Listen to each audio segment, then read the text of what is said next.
Welcome back, everyone, in our series on grace. And today we're going to look at why temptation didn't leave when you got saved. Grace versus ongoing battle with the flesh. There is a shock that happens to almost every believer after they get saved. You have this powerful moment with God. You surrender your life. You feel clean, new, and on fire. You think, finally, I'm free. I'll never go back to those old ways again. But then a week later, maybe even an hour later, temptation knocks on the door. And it doesn't knock politely, it kicks the door in. The old thoughts come back, the old cravings flare up, and panic sets in. You start thinking, did I lose my salvation? Did I do it wrong? If I were really a new creation, wouldn't these desires be dead by now? Here is the truth. Dead things don't struggle, only living things fight. The fact you are fighting is not proof that you are failing. It is proof that you are alive. But you need to understand the difference between sin's voice and sin's authority. Today, let's talk about why the war isn't over, but the victory is already won. If I'm saved, why do I still feel tempted? Salvation removes sin's authority, not sin's voice.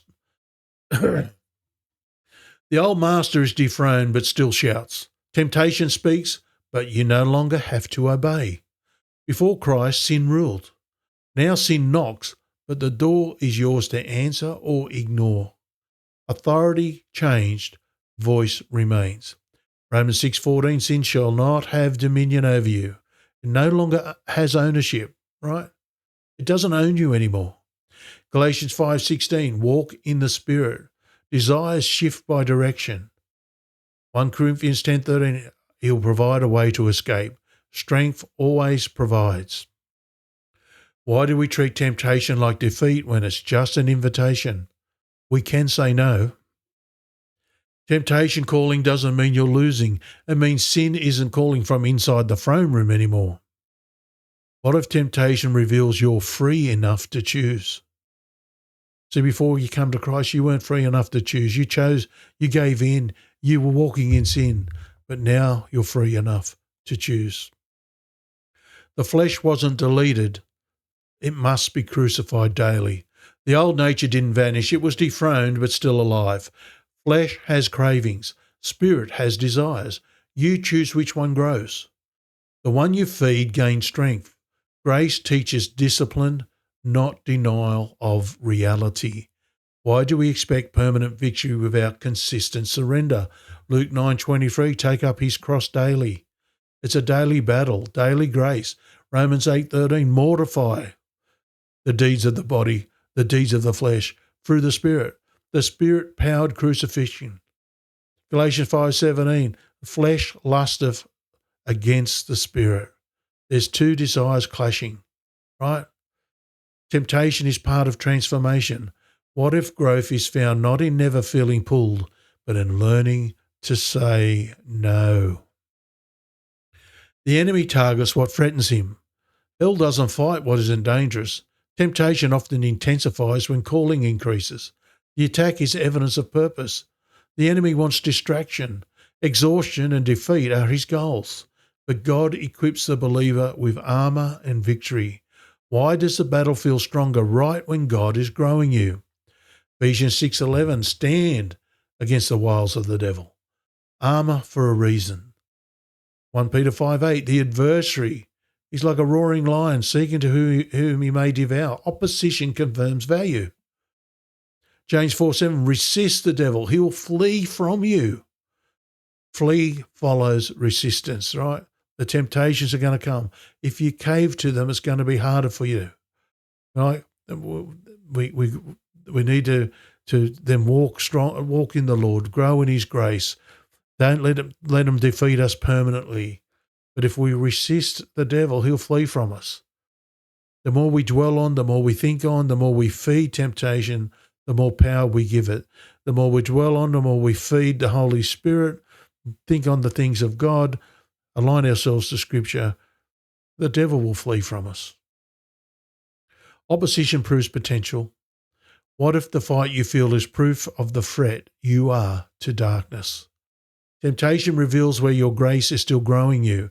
God uses temptation to show areas needed strengthening, not to shame you, but to shape you. Temptation exposes weakness so grace can empower it.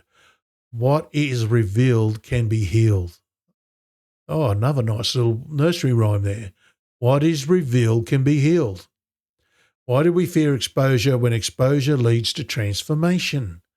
James 1:2-4, testing builds endurance, the trying of our faith. It works. Patience. It works.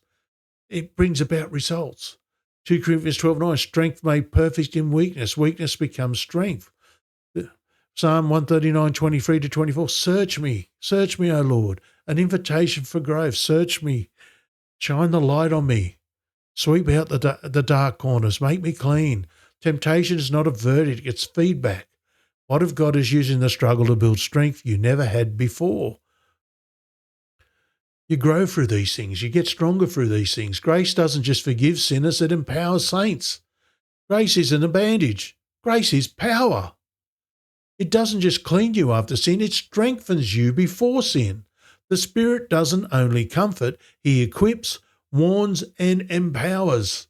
Victory is not built by fear, but by grace-filled confidence. Why do we talk about grace for forgiveness more than grace for victory? Titus 2:11-12, grace teaches us. Grace trains holiness. Philippians 4, I can do all things through Christ. Yeah, this is enablement, empowerment.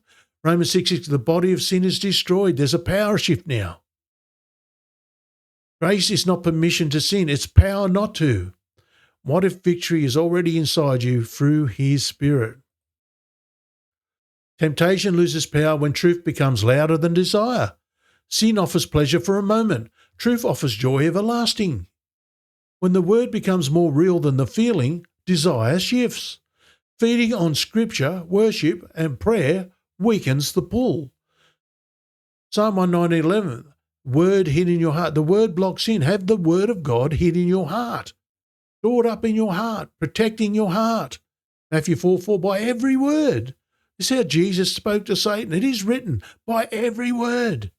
Jesus used scripture against temptation. Satan threw everything at Jesus. Jesus came back with, it is written. You see why having the word in your heart, how aligning to scripture, it's more important than your feelings. He was hungry. Jesus was hungry. He was thirsty. He was worn out. He was tired. He was worn down. He was physically at a low. Despite how he was feeling, he responded with scripture. Psalm 16:11, fullness of joy. Joy outshines pleasure, right? Worldly pleasure. Because true pleasure is found in Christ Jesus. You don't defeat temptation by only saying no. You defeat it by giving your heart a better yes. What if joy is your escape route? I'm going to repeat that. You don't defeat temptation by only saying no. You defeat it by giving your heart a better yes, a scriptural yes.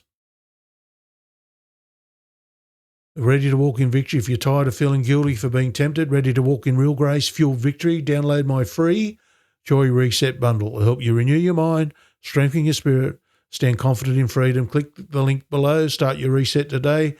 It's in the description. It's absolutely free. You might as well avail yourself of that resource. I thank you for watching. I'll be back tomorrow with another video in this series.